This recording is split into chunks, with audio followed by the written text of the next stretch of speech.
상담에서 신경증 유발 요인이 있다. 자, 이런 것들을 이제 세 가지 정도 이야기했는데요. 자, 공격성의 발달이 있다.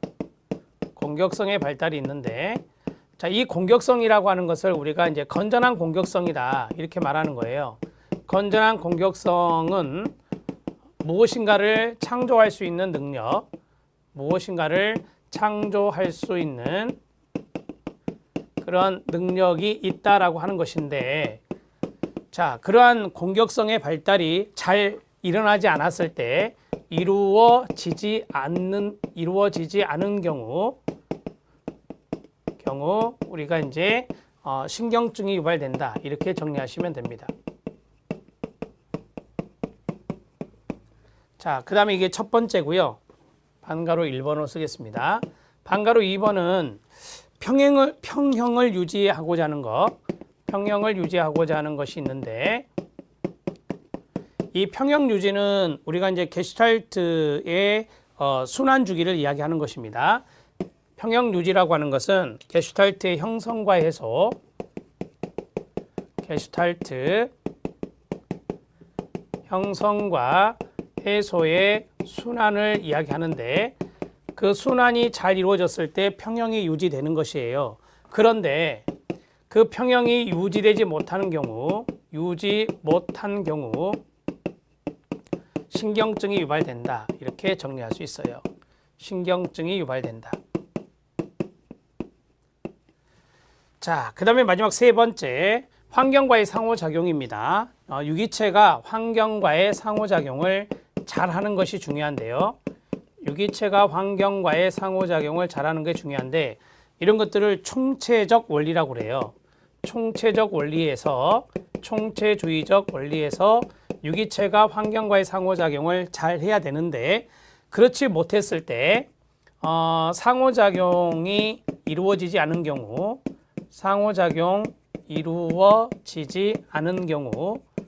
자, 부적응자가 되는 겁니다. 상황이 변하면 개인도 변화돼야 되는데, 않은 경우 부적응이 일어나고 그 다음에 신경증이 유발된다. 이런 식으로 정리하시면 됩니다. 자, 이렇게 해서 세 가지 정리해 드렸습니다. 간단하게 이 정도만 노트해서 보시면 되겠습니다. 자, 이제 펄스의 게슈탈트 이론의 성격 변화 단계가 있습니다. 신경증의 층이 나왔습니다. 신경증의 층은 밑에 보시면 피상층, 사이비층이 있고요. 그 다음에 공포층, 연기층이 있고요. 그 다음에 교착층, 막다른 골목이 있고요. 그 다음에 뇌파층, 그 다음에 폭발층, 이런 것들이 있습니다. 마지막에 5번에 별표 쳐주시고요. 자, 이거는 제가 청소년 상담 이론과 실제에서 말씀을 드렸기 때문에 교재에 있는 내용 그대로 이해하고 넘어가시면 될 것 같고요. 펄스는 심리치료를 통한 성격 변화의 단계를 5개의 심리층 개념으로 설명했는데요. 이걸 신경증의 층이라고도 하고요. 또는 심리층 개념이라고도 합니다.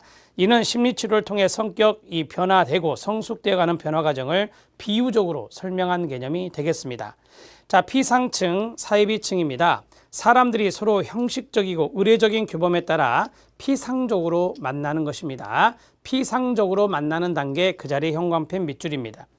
표면적으로는 세련된 행동과 적응적인 행동을 보이지만 자신을 깊이 노출시키지 않습니다. 진정한 변화가 일어나지 않아요. 그래서 사이비 또는 피상, 이런 단어를 쓰는 것입니다. 자, 그 다음에 공포층 또는 연기층입니다. 이 개체가 자신의 모습의 고유한 모습으로 살아가지 않고 부모나 주위 환경의 기대 역할에 따라 행동하며 살아가는 단계예요. 여기서 중요한 단어는 뭐예요? 부모나 주위 환경의 기대 역할에 따라 행동한다. 그 자리에 밑줄 쫙 그어요. 자, 부모나 주위 환경의 기대에 따라서 뭐 한다? 연기를 하는 거예요. 이 단계에 있는 개체는 환경에 적응하기 위해서 자신의 욕구를 억압하고 주위에서 바라는 행동들을 연기해요. 역할 행동을 연기하며 그 자리에 형광펜 밑줄, 연기하며 사는데 그들은 자신이 하는 행동이 연기라는 걸 망각하고 그것이 진정한 자신인 줄 착각하고 살아갑니다. 예를 들면 모범생이나 지도자나 중재자나 희생자나 구세주 등의 역할을 하는 거고요. 자기는 어떤 사람이어야 한다라는 관념에 의해서 살아가고 타인에 대해서도 그들은 어떠어떠하게 행동해야 한다라는 관념적인 규준과 틀로 대하게 됩니다. 이러한 인간관계는 서로에 대한 기대와 이미지, 환상만을 쫓는 것이로서 역할 연기가 바로 이 연기층의 특징이에요. 역할 연기를 그만둘 수 없는 이유는 역할 연기를 그만두게 되면 큰 일이 벌어질 것 같은, 그렇죠, 비현실적인 공포가 있어요. 그래서 이걸 공포증이라고도 해요. 비현실적인 공포에 밑줄 쫙 그어주시고요. 비현실적인 공포를 갖고 있기 때문에 그들은 현상 유지를 하려고 애를 쓰는 단계가 공포증, 연기층이라고 말합니다. 그 다음에 교착층, 막다른 골목이 있습니다. 개체는 이제껏 해왔던 역할 연기를 그만둡니다. 끊어요, 여기서. 자, 그리고 자립을 시도하지만 동시에 심한 공포를 체험합니다. 자립을 시도하지만 심한 공포를 체험한다. 그 자리에 밑줄 쫙 그어주세요. 개체는 이러한 공포와 공허감이 만나는 것이 두렵기 때문에 2단계 들어설기를 한사코에 피합니다. 이러한 현상이 막다른 골목에 체험이 되는데요. 이때 치료자는 내담자로 하여금 이러한 상태를 피하지 말고 직면해서 견뎌내도록 권면 격려해야 됩니다. 내담자가 이러한 혼돈 상태와 공백 상태를 참고 통과하게 되면 유기체적인 변화가 일어나면서 새로운 돌파구가 열리게 되는 것입니다. 그리고 이제 뇌파층으로 올라갑니다. 뇌파층은 이 단계에 오면 내담자는 자신이 억압하고 차단해왔던 욕구와 감정을 알아차리게 됩니다. 각성이라고 써주시고요. 자, 이제까지 내담자가 자신이 억압했던 거, 차단했던 거, 이거를 이제 알아차리게 되고, 그런데 이러한 유기체의 에너지는 오랫동안 차단되어 파괴력을 가지고 있어서 외부로 발산하면 타인과의 관계가 악화될 것이라는 것이 두려워요. 그래서 자기 내부로 향하게 되는 거예요. 그래서 뇌파층이라고 합니다. 자기 내부로 에너지가 향하게 된다. 거기에 밑줄 쫙 그어주세요. 이 단계에서는 접촉 경계 혼란 장애 중에 반전행동, 이런 것들을 더 많이 보인다. 타인에게 할 것을 자기에게 하는 거죠. 이런 것들이 반전행동이라고 배우셨죠. 폭발층입니다. 폭발층은 2단계에 오면 개체는 자신의 감정과 욕구를 더 이상 억압하고 차단하지 않습니다. 끊어요. 자, 마지막 밑줄 쫙 그어요. 직접 외부 대상에게 표현합니다. 그 자리에 밑줄 치면 됩니다. 또한 이전에 억압하고 차단했던 미해결 과제들은 정경으로 떠올려서 완결짓습니다. 자, 미해결 과제들을 완결짓는다. 그 자리에 밑줄 치고요. 이제까지 회피해왔던 진정한 자신의 감정과 접촉하게 되면서 유기체는 신체적, 정신적으로 강렬한 자각과 접촉을 경험하게 되고 인지적으로도 깊이 몰입하여 마침내 정신과 신체의 총체적인 통합, 신체와 정신의 통합, 이런 것들이 체험되게 되는 것이 폭발층이다. 이렇게 정리할 수 있습니다. 자, 성격 변화의 단계를 알아차림, 접촉 주기. 알아차림, 접촉 주기가 바로 이거예요. 여기 게슈탈트 형성과 해소의 순환이라고 하거든요. 이게 이제 알아차림, 접촉 주기라고 하죠. 알아차림, 접촉 주기. 징코가 이야기했던 것이죠. 자, 알아차림 접촉 주기와 관련하여 살펴보면 표피층과 공포층, 표피층이 바로 피상층이 되는 거예요. 표피층과 공포층은 게슈탈트 형성이 잘 안 되는 단계이고, 교착층은 게슈탈트 형성은 되었으나 에너지 동원이 잘 되지 않는 단계가 교착층, 막다른 골목이 됩니다. 뇌파층 에너지 동원은 되었지만 행동을 옮기는 단계에서 차단되어 게슈탈트가 완결되지 않은 상태가 되고요. 자, 폭발층은 마침내 개체가 게슈탈트를 순조롭게 해소하고 완결짓는 단계가 바로 폭발층이다. 이렇게 말할 수 있습니다. 피라미드형으로 돼 있잖아요.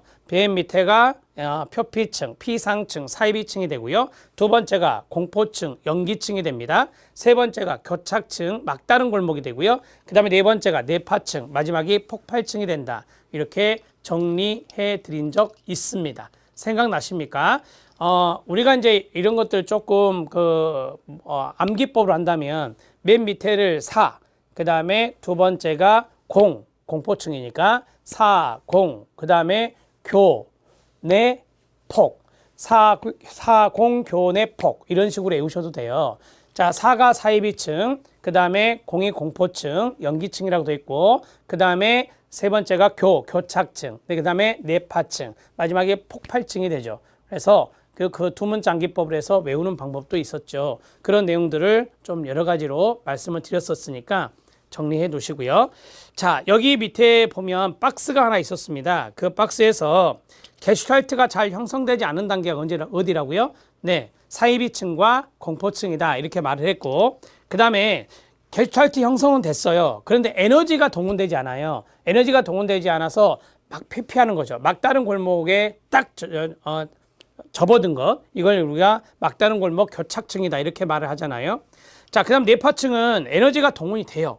앞에 교착층 에너지가 동원이 안 됐는데, 에너지가 동원됐는데 그것을 행동으로 옮기는 단계에서 게슈탈트가 이제 차단이 돼가지고, 에너지가 차단이 돼가지고 게슈탈트가 완결짓지 못하는 단계, 이게 뇌파층이 되고, 마지막은 게슈탈트가 완결되는 것, 이런 것들이 바로 이제 폭발층이다. 이것도 알아놓으셔야 되거든요. 그래서 마지막에 있는 박스 별표 하나 쳐주시면 되겠습니다.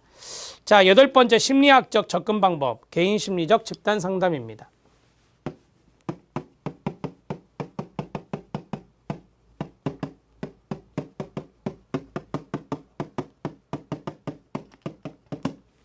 개인 심리학적 집단 상담. 아들러 학파가 여기에 해당될 수 있죠. 우리는 이미 개인 심리적 상담 이론에 대해서 배웠어요. 자, 여기서 기출문제 확인학습이 나오죠. 큰 박스가 나오는데 거기에 별표 2개입니다. 자, 중요 개념, 개념이 엄청나게 많잖아요. 열등감, 우월성 추구, 사회적 관심, 생활 양식, 그 다음에 가상적 목적, 이런 것도 많고요. 그런데 여기 이제 사회적 관심 하나 넣어드렸는데, 사회적 관심은 인간은 사회적인 그 차원에서 이제 존재를 생각해 볼 수 있는데, 사회적인 존재예요. 쉽게 말하면. 그러면 이제 사회적인 존재이기 때문에 다른 사회에 대해서 공헌하고자 하는 성향, 이런 것도 갖고 있고, 관심도 가지고 있고, 이런 것들을 말 그대로 사회적 관심이다 이렇게 말하면 돼요. 자, 인간은 사회적 속성을 지니고 있고, 인간 행동은 사회적 맥락에서 발달하기 때문에 사회적 관심의 맥락에서 인간 행동을 연구하는 것이다. 자, 그 다음에 상담 목표가 있어요. 여기 이제 그 아들러가 말한 키워드가 다 있거든요. 현관펜 준비하시고, 열등감 밑줄, 생활 양식 밑줄, 그 다음에 2번 사회적 관심 밑줄. 자, 되셨죠? 그 다음에 3번은 집단 상담은 서로에게 배우고 학습하는 일종의 교육 과정으로 이해한다라고 했거든요. 아들러 상담의 맨 마지막이 바로 재교육이거든요. 재교육은 정향이라고도 해요. 그래서 교육과정으로 이제 정리를 하시면 됩니다. 자, 거기에 보면 일종의 교육과정으로 이해된다라고 했어요. 교육과정에 현관펜 밑줄 치면 됩니다. 자, 집단 상담의 목표 첫 번째, 열등감과 그릇된 생활 양식의 발달 과정에 대한 이해를 통해 잘못된 생활 양식, 생활 목표를 변화시켜야 됩니다. 그 다음에 새로운 생활 양식을 구성하게 하고요. 사회적 관심을 가지도록 돕습니다. 자, 그 다음에 집단 상담은 서로에게 배우고 학습하는 일종의 교육과정으로 이해가 됩니다. 집단 상담자의 역할입니다. 지금 여기를 강조하고 역동의 분석과 이해, 재교육 나오죠. 재교육 실시, 이런 것들 재정향이라고도 한다는 것 말씀드렸습니다. 자, 지금 여기의 강조는 집단 내에서 일어나는 개인들의 지금 여기 행동에 주목을 하고요. 집단원들 스스로 그 행동의 목적과 결과에 대해 이해하도록 격려합니다. 두 번째, 역동의 분석과 이해인데요. 이 역동은 이제 우리가 각각 개개인의 그런 역동적인 측면이 있잖아요. 이런 것들을 우리가 분석을 하고 또 이해를 해야 되는 것이다 라고 하는데, 현재의 갈등 상태의 근간이 되는 역동을 이해하기 위해서 개인에 관한 행동자를 수집한다라고 했어요. 개인의 이제 과거 경험, 과거의 초기 기억, 이런 것들을 봐야 되잖아요. 그것을 우리가 개인 상담에서 말씀드렸다시피 역동성 탐색이라고 그래요. 그런 역동성 탐색을 집단에서 집단원을 대상으로도 해야 된다는 겁니다. 집단원들이 겪는 갈등의 원인에 대한 가설을 수립하고요. 재교육 실시입니다. 재교육 실시는 맨 마지막 단계에 이루어지는 거예요. 집단 상담의 마지막 단계에서 재교육 이런 것들이 이루어진다. 집단원들의 그릇된 생활 양식을 변화시키기 위해서 대안을 찾고 달리 행동할 수 있게 돕습니다. 재교육 수준에서 효과가 있었는가를 알아내기 위해서 초기 경험에 대한 회상을 시켜볼 수 있고요. 회상의 내용에 변화가 있다면 집단원의 삶에 대한 생활 양식이 변화되었다는 것을 의미하는 것이 되겠습니다. 자, 우리가 이제 그 초기 경험에 대한 회상은 지금 집단 상담을 하기 전에 어떤 초기 기억을 회상하게 한다. 초기 경험을 회상하게 한다. 그런데 그때와 지금 집단 상담을 임했을 때와 이게 좀 차이가 있었다면 이게 이제 변화가 일어났다는 것을 알 수가 있겠죠. 기출문제 확인학습에서 개인 심리적 집단 상담의 기술이 나와 있습니다. 이 기술들은 개인 우리 청소년 상담 이론과 실제에서 나온 것도 있고요, 나오지 않은 것도 있고 그래요. 자, 보겠습니다. 첫 번째, 집단 상담의 기술 쪽에 5개가 나왔죠. 별표 하나고요. 자, 그 다음에 아들러 집단 상담의 역동성 탐색이 나와요. 역동성 탐색은 상담 과정 중에 2단계에 해당된다라고 하는데요. 그 자리에 별표 하나 쳐주세요. 자, 그 다음에 기출문제 확인학습 또 나오죠. 자기보호 경향성이란 게 있어요. 자기보호 경향성에 보면 반가로 4번 나오죠. 그 자리에 별표 2개 쳐주세요. 이거는 이제 집단 상담. 여기에서 이제 출제가 된 것이라서 여기에만 있을 겁니다. 그래서 별표 2개 쳐주시면 되겠습니다. 자, 그러면 먼저 개인 심리적 집단 상담의 기술을 보도록 하겠습니다. 역설적 의도, 역설 기법이 있습니다. 현관펜 밑줄. 두 번째, 단추 누르기, 버튼 누르기가 있습니다. 형광펜으로 밑줄. 수프에 침 뱉기가 있습니다. 형광펜으로 밑줄. 마치 뭐뭐인 것처럼 행동하기, 형광펜으로 밑줄입니다. 악동 피하기, 악동의 함정 피하기, 수렁 피하기라고도 하죠. 자, 그 자리에 밑줄. 자, 이 내용들은 이미 우리가 앞에서 했던 제1과목에 나와 있어요. 역설적 기법, 역설 의도 보겠습니다. 문제 또는 증상에 대한 집단원의 저항에 대항하지 않고 문제에 편승하게 하는 거예요. 문제에 편승하게 하는 기법, 그 자리에 밑줄. 문제에 편승해라. 그게 바로 일종의 패러독시컬 역설입니다. 자, 내담자 자신을 나약하게 만든다는 생각이나 행동에 의도적으로 관심을 가지고 과장하는 것을 말하는 겁니다. 이 기법의 핵심은 내담자가 저항에 의해서라기보다 내담자의 편이 되는 것입니다. 자, 우리가 이제 1번이 가장 중요한 거예요. 그러니까 집단원이 문제 증상에 대해서 집단원이 저항을 하는데 그 저항에 대항하지 않습니다. 그러면 집단원이 가지고 있는 문제에 대해서 편을 드는 거예요. 내담자 편을. 그러면서 그 문제에 편승하게 한다라고 하는 것이고요.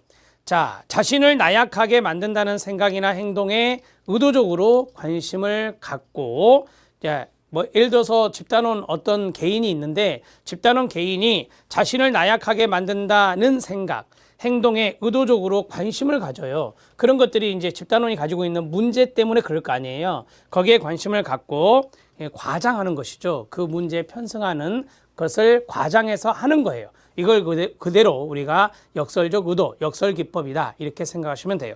여러분들이 이제 가족 상담도 이제 공부하시잖아요. 가족 상담에서 전략적 치료에 역설 기법이 있어요. 그 역설 기법은 뭐예요?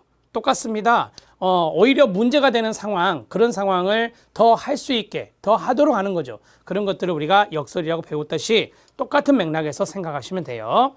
자, 그 다음에 단추 누르기, 버튼 누르기가 있습니다. 자, 여기에서는 이 정서적인 측면을 좀 생각해 주시면 좋아요. 거기에 보면 행복과 불행이라는 단어가 있거든요. 감정, 정서와 연관성이 있어요. 집단으로의 행복한 경험과 불행한 경험을 번갈아 가면서 생각하도록 해요. 자, 그리고 각 경험과 관련된 감정에 관심을 가지도록 하는 기법이 바로 단추 누르기, 버튼 누르기가 됩니다.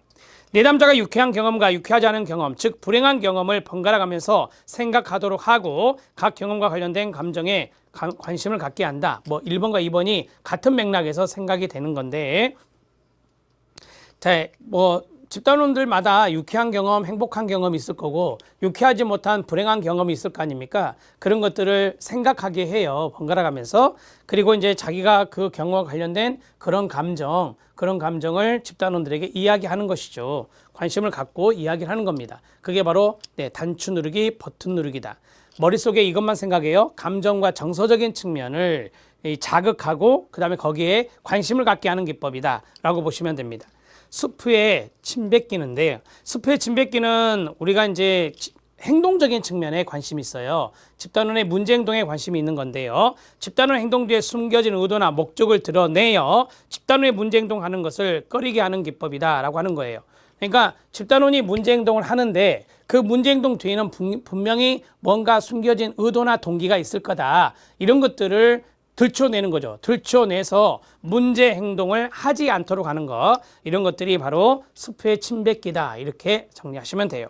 자, 단추 누르기는 어디에 관심이 있다? 감정 정서. 그 다음에 습회 침뱉기는 어디에 관심이 있다? 문제 행동. 이런 것들을 정리하시면 좀 쉬워지죠.